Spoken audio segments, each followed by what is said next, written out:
Define an exception handling concept in Java. Exception handling is the part of the runtime error. Actually, in Java, we are having two types of error. First one is compile time error, and second one is runtime error. So compile time error can be easily rectified because we know that suppose we have a compile time error, so we cannot run that program.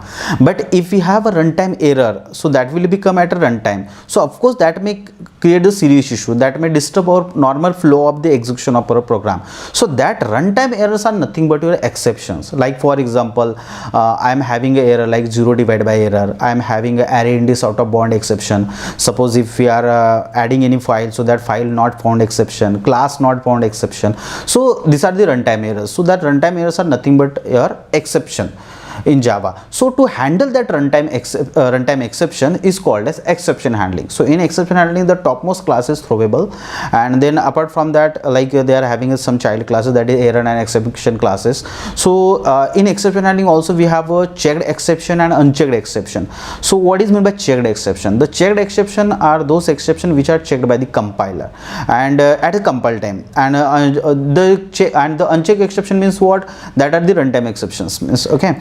So the compiler is not checking in that exception, that is your unchecked exceptions, okay.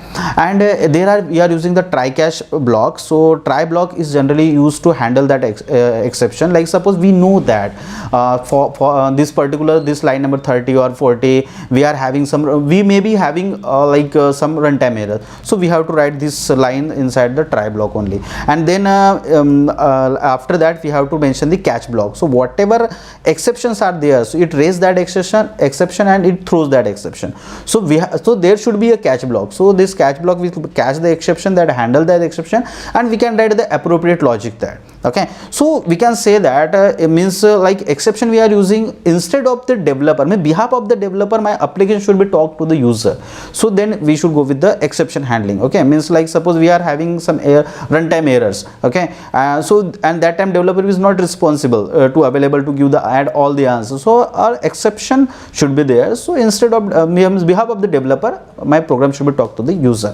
And then we are having a final block as well. So we are using try catch and finally. So final block we are using when we want some line of code must be executed, right? Resource resume logic, like some file want to close, because when any exception is raised, so exception is your runtime error, and error means error, so of course it will disturb our program, it will not allow to execute rest of the application.